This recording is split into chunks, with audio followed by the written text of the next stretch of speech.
আসসালামু আলাইকুম গাইস, আশা করি সবাই খুব ভালো আছেন। আজকে দুপুরের আগে বাজার করেছি। তো কি কি বাজার করেছি আপনাদের সাথে শেয়ার করি। একটা রোস্টের মশলা নিয়েছিলাম। ভালো না?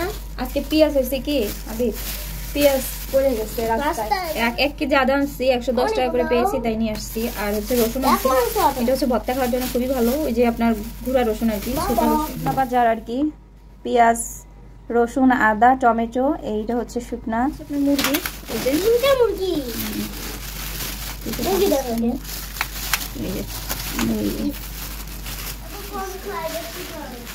কিনে এনে রেখেছি, যেহেতু প্রতিদিন বাজার করা আসলে অনেক টাফ হয়ে যায়, এই জন্য।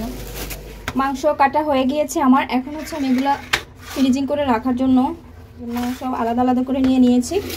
তো ফ্রিজিং করার জন্য আমি হচ্ছে এই পেপারটা ইউজ করব। মাংসতে একটু লবণ দিয়ে আর একটু হলুদ দিয়ে, এটা হচ্ছে আপনার ব্রয়লার মুরগিটা, একটু লবণ দিয়ে হলুদ দিয়ে রেখে দিলে গন্ধটা আসে না। আর হচ্ছে আপনার এই ব্রয়লার মুরগি হচ্ছে যে লবণটা ভিতরে ঢুকে যায়, পরে রান্নার পরে খেতে ভালো লাগে, ম্যারিনেটের মতো হয় আর কি। তো আমি একটু লবণ দিয়ে রেখে দিব। আর বিভিন্ন সাইজের বিভিন্ন জিনিস তৈরি করে খাওয়ার সুবিধার্থে বিভিন্ন সাইজের করে রাখি আমি। সো এইভাবে যদি র্যাপিংয়ে সুন্দর করে মাংসগুলোকে র্যাপিং করে রাখা যায়, তাহলে দেখবেন যে মাংসটা অনেক দিন থাকে আর মাংসতে তেমন একটা যেটা স্বাদ, ওই স্বাদটা যায় না। যেহেতু অনেক মাংস, এই জন্য আমি র্যাপিং করেছি। আপনারা চাইলে অন্য প্রসেসিংও রাখতে পারেন।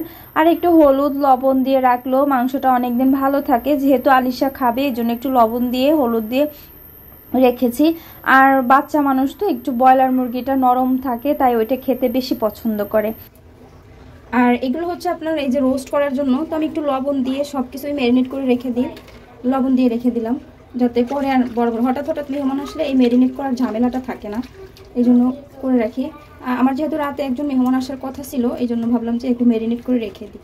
তো এটা ম্যারিনেট করে রেখে দিব। আর একটু লেবু দিয়ে, এই যে লেবু দিয়ে ম্যারিনেট করে রেখে দিব। এই যে লেবু দিয়ে নিয়েছি, লেবু দিয়ে এখন হচ্ছে ম্যারিনেট করে ফেলতেছি। পা, তারপরে হচ্ছে গিলা, কলিজা, এগুলো আমার খুব পছন্দ। তো আমি এগুলো জমিয়ে রেখে দিই একসাথে।